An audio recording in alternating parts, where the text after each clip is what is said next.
Hello, this is Valerie Aiello, and you're listening to Idea Diary. Thanks for coming back to my office and hanging out. Today, I wanted to talk about my brand architecture guide. I'm not sure what to call it.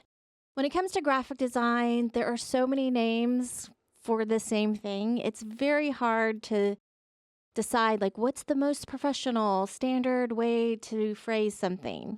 So you might be a graphic designer, or you could be an art director, or you could be a creative director, or you could be a million different things that cannot come to mind right now. But there are a lot of different terms that all mean the same thing. They just sound cooler, when a certain person says it a certain way. I wish there was some more streamlined decisions that were made that could just say, this is the way you say it, this is how it's cool, and everyone's going to go with that. But that's just not how it is. I think maybe the creative industry aspect of a job kind of brings that, I don't know, nobody wants to be put in a box, I guess you could say. So, we're just in that world where the same words can mean a million different things or could all mean the same thing. So I have decided to create a brand architecture guide. Some people might call that a brand Bible. I can't even think of how many ways you might say it. A brand identity guideline sheet. So usually when you get hired to do a logo, there are different types of customers. And once you're in the spot that you can kind of say no to certain jobs, you're in a good spot. And you don't have to say yes to every single person that wants to hire you. Now, sometimes their budget might not fit your skill level, and sometimes you just would like to work on something for fun. Sometimes you know that the client is going to be a little bit difficult. There are clients that do, or they want to do, their own art direction, which is my number one goal as a graphic designer, somebody making something that they're paying me for. My goal is to get what's in their brain out of their brain and into a professional product. And sometimes you can wrangle them in and get them to like the good thing, but most of the time they don't want to like something that's amazing and good. They just want what's in their head, and you have to give it to them. I think that's the right thing to do. There are some clients that will just want an order taker, and that's usually not something that I say yes to, and you usually can tell who just wants you to take orders and they don't really want any input from your brain, even though you've done a million projects and you've studied and you've gone to school for this and you watch a million YouTube videos on design for fun. So the most current cool thing to do as far as design and what the market wants, and also how to be unique, because sometimes you got to do pattern disruption. You don't want to look like everyone else. You want to shock people with being cool at the same time, being striking, being different. So it's a very hard thing to juggle clients and the cheaper clients versus the clients that, have a little bit more of a budget. And I used to not be a fan of charging different clients different prices based on their budget. However, at the same time, I'm starting to shift that idea. I would watch a lot of Chris Do. I don't know, April, I did a Chris Do mega binge. I just cannot get enough. I've seen his videos before, but this month, I think sometimes a person can be saying the most perfect thing, and if you're not ready to hear it, you're just not going to hear it. Whatever happened, my frequency turned into a Chris Do super fan brain, and I can just listen to hours and hours of him, talk to anybody, and I will get something, just some little nugget that's life-changing every time I watch a video of his. I know that's annoying, but I really he's really great. It comes in waves, I guess. Everyone's popular for a second, and then they kind of go away. And it's not like their popularity is based on the intention that each person is giving them. It's evergreen content, the stuff that he makes. And there are some issues and things that are more popular and Like he does a lot of LinkedIn conversations, and I've always wanted LinkedIn to be like a cool, fun place to hang out, and it's just crickets. I don't know how you get fun LinkedIn experiences, but I just feel like everyone's so afraid to not be professional on there. The fun just gets sucked out of the social media room. However, I think I've gone on a tangent. Chris Do has said it's okay to change your budget based on who your client is and based on their budget, because a person with a bigger budget is going to have a lot different expectations than a person that just needs a logo for their local business, and they don't really care what it looks like. It's just, it needs to exist. So I've got a ton of notes, a ton of things that I'm trying to shift for myself. I kind of quit client work and just started making things for myself, different products, different things. But at the same time, listening to Christo and a bunch of other people talk about brand identity and client work, it kind of just opened up something inside of me that made me think, okay, I would like to make a $30,000 product for a company that has $30,000 to spend on brand identity. What is my deliverable? What can I possibly make that is like 100%, no questions asked, super excitement level of I'm giving you 30 grand and I feel like I'm going to make $1 million off of this. I just wanted to like sit and make that product. So I made for myself my own brand architecture guide that would have everything possible that would come with a $30,000 price tag.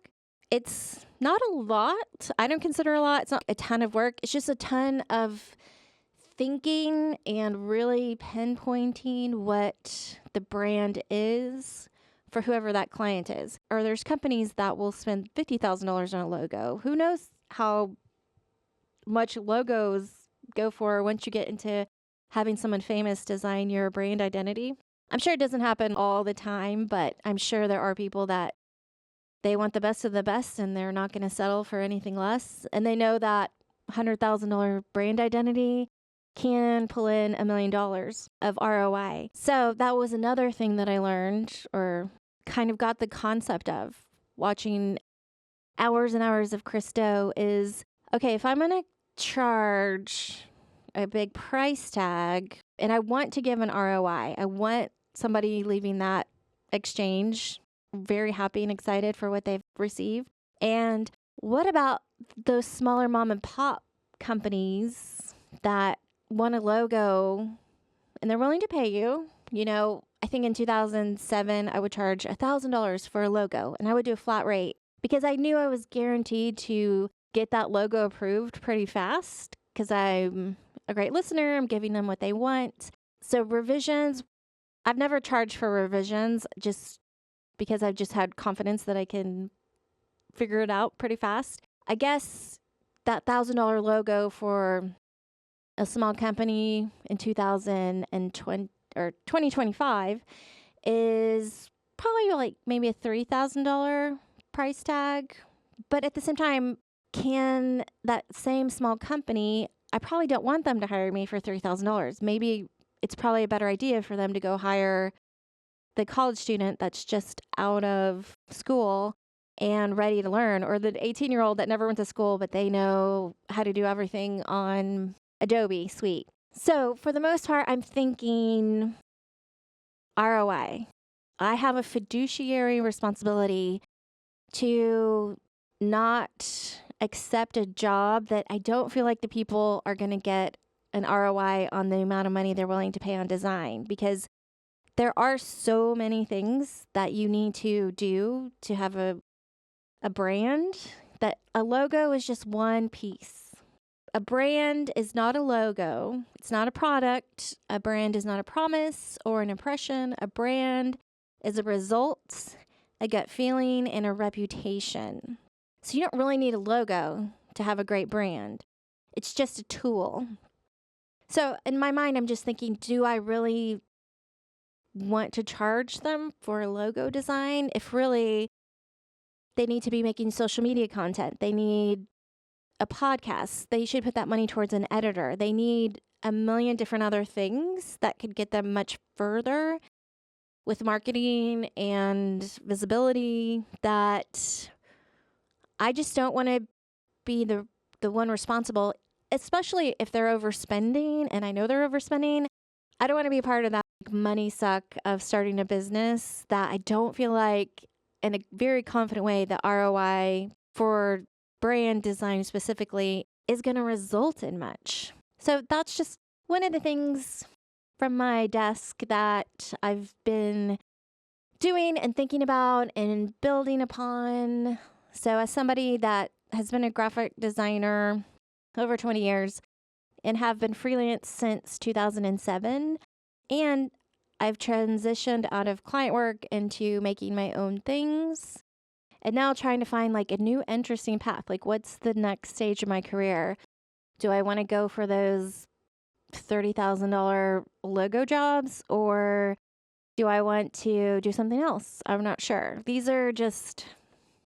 Christo has really made me think about things, and he's made it seem a little bit more exciting, and he's even making me want to freaking be cool on LinkedIn. Like, how can I do that? Can somebody help me?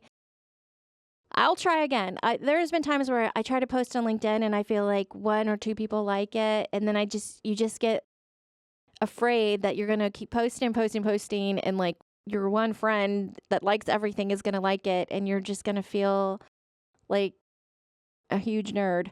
How do you get over that? I'm not sure, but I think I'm going to watch some more LinkedIn Christo content and see if there's a way that I can feel authentically cool and still share stuff, even if no one pays attention, and cross my fingers that somebody somewhere out there will want to have a conversation about whatever it is that, I don't know, I can dream up and talk about on LinkedIn. I think social media, ultimately, we're in social media 4.0, I think. If we consider Friendster, MySpace 1.0, Facebook 2.0, Instagram, TikTok 3.0, and now we're in this like totally new realm of, I really don't know what's going to happen next. I think it's going to be good, but we're in a different realm, and it seems exciting to where it's like micro influencers and micro content and very specific things to very specific personalities. It's easier to find and easier to kind of get into a world of knowing exactly what you want to know about. And that doesn't mean that you're even friends with people you know in real life on social media. If your real life friends are in their own total different algorithm, having their own total different experience. So I don't know what's happening. However, I feel like this episode has definitely been on a roller coaster of tangents. So I'm just going to wrap it up and just thank you for hanging out, and see you next time. Bye.